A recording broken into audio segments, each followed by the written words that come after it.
నా పేరు ప్రేమ్ తరంగా, అఖిల భారత క్రైస్తవ సమాఖ్య వ్యవస్థాపక అధ్యక్షుడును.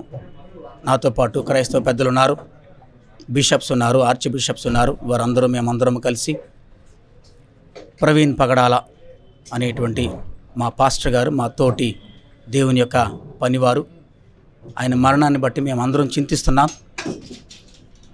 ఆయన మరణించిన తీరు అనుమానాలకు తావుతీస్తుందని, కారణం ఏంటో మాకు తెలియదు, కానీ దర్యాప్తు మాత్రం పారదర్శకంగా జరగాలని ఆశపడుతున్నాం.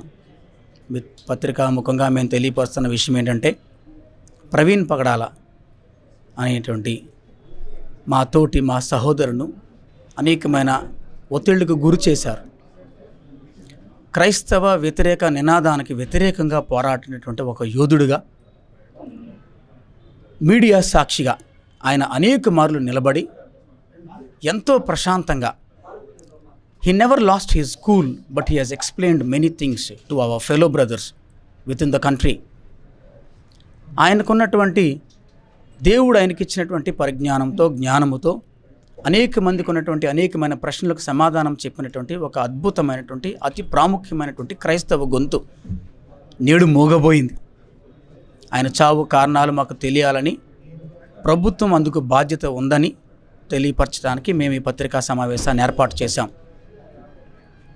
ఒత్తిడి గురి చేసిన వారు పరోక్షంగా వారు హత్య చేసిన వారితో సమానమని ప్రభుత్వం అట్టి రీతిగా వారిని పరిగణించాలని మేమైతే కోరుకుంటున్నాం. వారి కుటుంబానికి మా ప్రగాఢమైన సంతాపాన్ని తెలియపరుస్తున్నాం. Thank you very much. Social media అనే ఒక వ్యవస్థలో అనేకమైనటువంటి కన్ఫ్యూజ్డ్ వార్తలు పుట్టుకొస్తున్నా కూడా ఆయన మరణం అనేది సత్యం. ఆయన మరణించాడనేది సత్యం. ఆయన మా మధ్యన లేడనేది సత్యం. ఆ మరణానికి ముందు అనేకులు ఆయన్ని హత్య చేస్తామని, చంపుతామని బెదిరించిన వాస్తవ విషయాలు మా ముందున్నాయి. అందుకు మీడియానే, సోషల్ మీడియానే ప్రత్యేకమైన సాక్ష్యంగా నిలబడి ఉంది. ఈ పరిస్థితుల్లో మేము చంపుతామని బెదిరించిన బెదిరింపుల తర్వాత ఆయన మరణించాడంటే మేము ఏమనుకోవాలి? మీరు మాత్రం ఏమనుకుంటారు? ఎవరైనా ఏమనుకుంటారు? ఇది మా ప్రశ్న. సమాధానం మాకు కావాలని మేము కోరుకుంటున్నాం.